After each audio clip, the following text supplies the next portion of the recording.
Steve, you lead this. Right, there are 4 of us in the room. I'm Steve Patrick. Chris Kelly, alias Casper. I'm Ashley Nixon. And I'm Larry Morris. And we were the team. We originally had this idea before the Blair Witch even came out, and the original worry was, will people remember the movie enough to get the parody by the time the animation was done? Exactly. We actually had 3 different projects. Chris had one, Larry had one, and I had one. They were all different, separate Scooby projects for October, our big Halloween month, obviously. And it was one of those things where when we got the assignment, we were all supposed to come up with our own creative, and I was walking through the office at one point, and Larry and I were talking about seeing the Blair Witch trailer, which was coming out, and the buzz was big on that, and we said, wait a minute, that seems like a fit. Let's all just pool all of our resources together and put something together. That's my mom. I have to just throw that in real quick. But anyway, I just have to also talk about how by the time the animation was done, of course, there were a million Blair Witch parodies, and they were even parodying the parodies, and we really felt bad about that, but it's just the fact that animation takes so long that it put us behind the curve. But I think it resonated with people anyway, just because Scooby Doo and Blair Witch execution is a natural fit.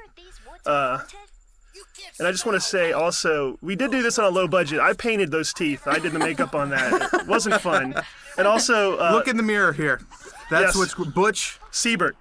Butch Siebert did that. Amazing job, our compositor here at Turner Studios. We basically gave him tracking points on all the stuff that we shot, and he just matched them perfectly and put the animation in. And we should talk about the van while it's rolling along here. We were in Canada, and actually, on a personal note, 4 days before my wedding, we had to fly to Canada to shoot the van because it lives in Los Angeles but goes on tour, and it was cheaper for us to go to Canada to shoot it than it was to bring the van here. And we were also concerned that if we went to LA after it, the woods wouldn't look the same as they do in Atlanta, but which these are Atlanta woods. Leaf continuity. And one other thing I just want to jump back on the old woman is there was actually a much scarier take, but it was deemed too scary. So what you're seeing is the B take of that woman. This graveyard is actually in Smyrna, Georgia, And home of Julia Roberts. There you go. And it's actually in the front yard of a house I used to live in.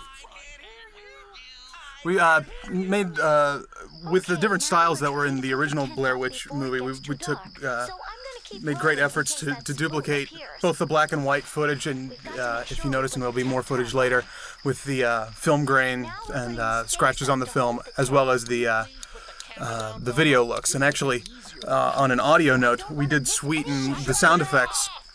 Are a little bit different on each if you pay close attention. You can hear a different camera whir when it's film, and then on video it's a different sound. And that's Michael Kohler. He just was awesome. Michael Kohler at Soapbox Studios, our audio engineer, and Roy Clements also did some work on this. It's probably about time that we mention Primal. Talk about Primal Screen. They did the animation for us, and definitely we had a not so big budget, so we had to utilize a lot of Illustrator files as well. I don't know. Or we would say, give us animation of someone from behind talking, and we would just reuse it and reconfigure it. A lot of mileage out of that. Or a walk flip it a different cycle, way, or and just reuse whatever. it and reuse it. So instead of what we call lip flap, where you make the mouth move into different positions for what you're talking about, we would have what we call hand flap or run flap. Shoulder flap. Exactly.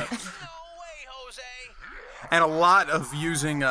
just figuring out ways to have the characters speak off camera, either holding the camera or in the dark, and we got a lot of mileage out of that as well. And one thing I like is that the animation is still flat, just like the original series. We didn't modernize it. We kept that style, and yet we used shadow and blur to really put them in the setting. I really, really like that technique. It feels very of the show, yeah. Well, the combination of using flat characters along with digital video, we did shoot digital video here, not like professional video, exactly, consumer video. And we did. Is that it works in that? Larry did that. It works in that respect.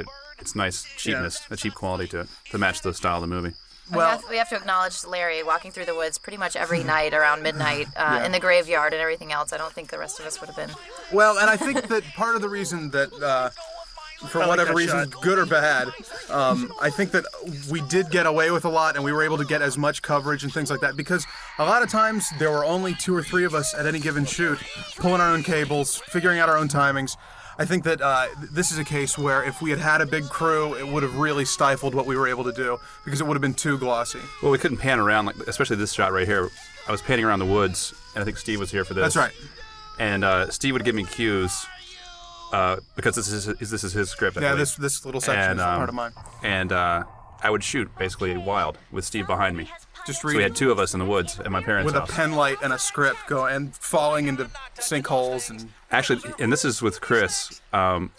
Chris's hand actually reaches in and grabs these Scooby snacks, and we covered it with animation. There we go. That's actually Chris's hand. That's television magic. I'm famous. There it is again. Way to go, Chris. Those are dog treats. I didn't know that. Larry was also the props master. That's among right. among everything else. I really like this stuff where it starts to break down because we know the characters so well, but we've never seen them really bicker, and that's to me is a lot of fun. Yeah. Especially this one coming up about the try to look feminine. It's a golden line. I've been thinking it's the it for timing a long though. time. Here's the timing. Try to look feminine. The slow burn. Yeah. I know. If we just Here's an example of no mouth. You can't see the mouth. And it's head flap. Exactly. Looking up, look down. But it contrasts the film very nicely. Yeah, it worked well. Exactly. Just like the film, they're getting lost and best prop in the whole dang thing. By Larry Morrison. Many hours on Photoshop. Cartoon footsteps in the ground. Butch putting all this stuff a together. lot of this Absolutely was, amazing. this will be easy for Butch to do, and Butch is like, guys. But he did it. It was amazing. Yeah. All this shaky camera. Well, and two, I really like on this one is a good example how we've got depth of field with the blur on nice on Shaggy. Yeah, multiplaning there. I think we all learned a lot about flame and tracking points and movement and different things on this job that have carried over really well to other things. Oh, definitely. And we've actually used a lot of this animation later in other projects where if we need an extra character, we'll have, like Fred was in the big game. And right, actually that animation right there. Very Peanut off. head. Yeah, let's say it. The Very most off-model shot. One of, that's the one I think in there. The big peanut. And I think, too, it was a lot of fun cutting the audio together because there's a lot to be said for overlapping the dialogue. A lot of times in the shows, in a lot of cartoons, everybody waits for everybody else to speak, and it felt I love this a one, lot breaking more out of real. character. Yeah. This little panic part. His That little ascot is a do-rag. That's in character with, is it Mike from Blair Witch? Yeah, totally. Yeah. One thing that we actually got an email, and I was in contact with the guys who made Blair Witch, Dan Myrick and Eduardo Sanchez, and they actually really liked this spoof the best because it was so on base with the film and what the film was all about. Well, and how many spoofs were there? I mean, there were MTV, so many.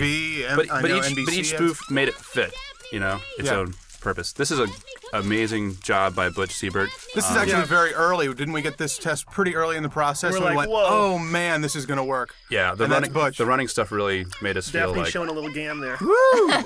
Hello! This is the house where I used to live, and the It's basement. a Bare Naked Ladies song. The basement frightened me just as much as the Blair Witch basement, so I thought it would be perfect. I'm opening the door. Very nice. Thanks. Coming up is the chase scene that's totally done in the. It's a Scooby Doo cliche with the doors, yet it's totally done in the Blair Witch style. I think it's a really nice mending, and also this music. And let's give Chris Kelly the due credit. He came up with this whole end section that is absolutely Larry, brilliant. Larry and Steve too. Totally. Can we say climax? Mercy. Right and this here. is There we actually go. the scariest thing I think I've ever seen on our air.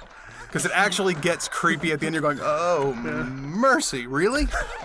Opening and closing the door. I remember standing in this hallway, and Chris, Larry, and I are standing there just going, this won't work. Yes, it will. It'll work. No, it won't. It's not going to work. It's going to work. It's okay. Oh yeah, here we go. Yeah. What are you doing in the corner? Dear Lord, it's still creepy. This is the best stuff. Wait, right? Coming up.